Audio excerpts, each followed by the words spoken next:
Hello everyone, so welcome back to Vijay sauce academy.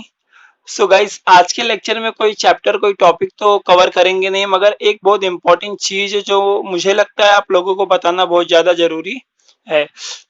Guys, मैंने कुछ दिनों से ये चीज देखा है कि मैंने बहुत सारे यूट्यूब चैनल्स और बहुत सारे टीचर्स द्वारा एक अलग लेवल की एक अलग तरीके की टीचिंग टेक्निक देखी है मैंने, जहाँ पे वो लोग हर एक फीचर्स के कुछ ना कुछ इनिशियल वर्ड ले लेते हैं। लाइक जो भी आपका अगर मैक्रो इकोनॉमिक का फीचर है या फिर कोई भी फीचर है, उसके इनिशियल वर्ड ले लेते हैं और उससे कोई ना कोई कोड क्रिएट कर देते हैं। वो कोड क्रिएट करते हैं, फिर आपको कहते हैं कि ये कोड याद कर लो, आपको सारे फीचर याद हो जाएंगे। इस तरह की टीचिंग मैंने देखा है।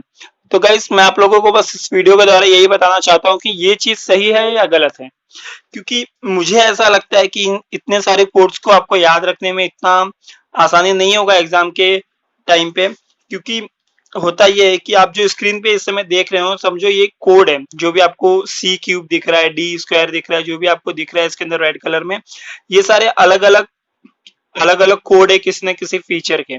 आप इन कोड्स को देखो तो आपको दिखेगा, ये उस समय के लिए ये सिंपल लगता है जब कोई आप अगर एक आंसर पढ़ रहे हो, तो आप दो आंसर पढ़ रहे हो आपको इजी लगेगा।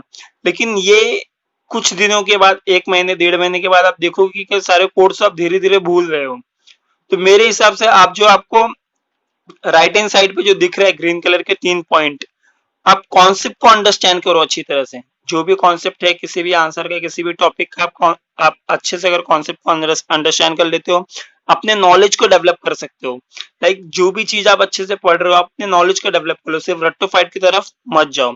और ये आपके फ्यूचर के लिए भी अच्छा होता है, क्योंकि अगर एक बार आपका किसी चीज को लेके अच्छी तरह से कॉन्सेप्ट क्लियर हो जाता है, तो फ्यूचर में आप जब एफ वाई बी कॉम में जाते हो, एस वाई बी कॉम में जाते हो, टी वाई में जाते हो, तो वहां पे चीजें आपको हेल्प करेंगी। न कि अगर आप ये ऐसे कोड्स याद करके अगर आप किसी भी तरह से एग्जाम में लिख के पास हो जाते हो, तो ये आपको कभी भी हेल्प करेगा नहीं। गाइज, आपको एक अच्छी तरह से एक अच्छा लॉजिक बताता हूं मैं, जो कोर्स से कितनी प्रॉब्लम होगी आपको फ्यूचर में, ये आप स्लाइड पे देख सकते हो। तो गाइज, ये स्लाइड पे जो आप देख रहे हो, यहाँ पे मैंने 3 लाइन लिखी हुई है। जैसे कि आप अगर देखोगे तो आपको हर एक चैप्टर के अंदर कोई ना अराउंड 7 to 8 क्वेश्चन तो होते हैं। 7 से 8 क्वेश्चन होते हैं, तो समझो 8 क्वेश्चन होते हैं। 8 क्वेश्चन के आप अगर कोड बनाते हो तो अराउंड एक चैप्टर के अंदर आप 8 कोड बनाओगे। एक चैप्टर के अंदर 8 कोड बनाते हैं, और पर सब्जेक्ट के अंदर अराउंड 10 चैप्टर्स तो होते हैं।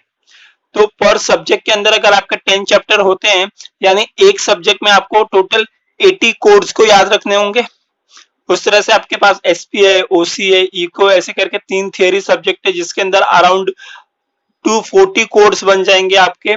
तब जाके आपको तीनों का तीनों सिलेबस याद होगा। अब आपको लगेगा 240 कोड तो है, मगर आप सोच के देखो 240 कोड बोर्ड एग्जाम के समय याद रख पाना पॉसिबल है?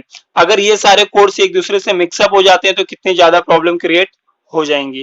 क्योंकि आपने अब तक जो भी पढ़ाई की है वो कोड्स के बेस पे की है।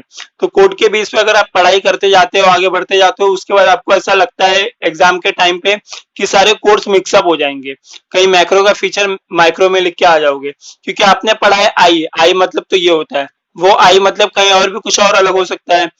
सी क्यूब लिख दिया तो सी क्यूब में जो 3 सी है उसके अलग अलग मतलब भी निकल सकते हैं। मैं आपको ये सब चीज इसलिए बता रहा हूँ क्योंकि बहुत सारे यूट्यूब चैनल्स ऐसी चीजों का फॉलो करते हैं कि बच्चों को लगे ये आसान है, लेकिन मैं बता देना चाहता हूँ ये बच्चों को लगेगा आसान है, बट ये फ्यूचर में बहुत ज्यादा प्रॉब्लम क्रिएट करने वाला है। सो गाइस, ऐसे चैनल्स को, ऐसे वीडियोस को फॉलो मत करो। कॉन्सेप्चुअली जो भी आपको कॉन्सेप्चुअल जो भी आपको पता चल रहा है वहीं पे रहो। कोर्स मैं भी आप अगर बनाने चाहो तो मैं खुद बना सकता हूँ, मगर ऐसे कोर्स से पढ़ाई करके कोई मतलब नहीं निकलेगा।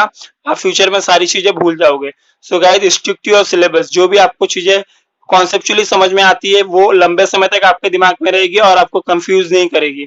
तो कोर्स के पीछे भागना बंद करो, स्मार्ट नोट को साइड में रखो, और थोड़े से अभी आपके पास टाइम है, सारे कॉन्सेप्ट को अच्छी तरह से समझ लो, पढ़ लो, देख लो।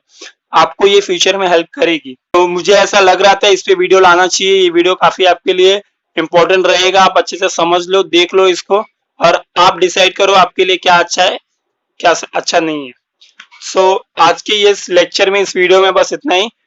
अगले लेक्चर में आएंगे किसी एक नए टॉपिक के साथ, नए चैप्टर के साथ। तब तक के लिए bye bye, take care, see you, be safe, be at home.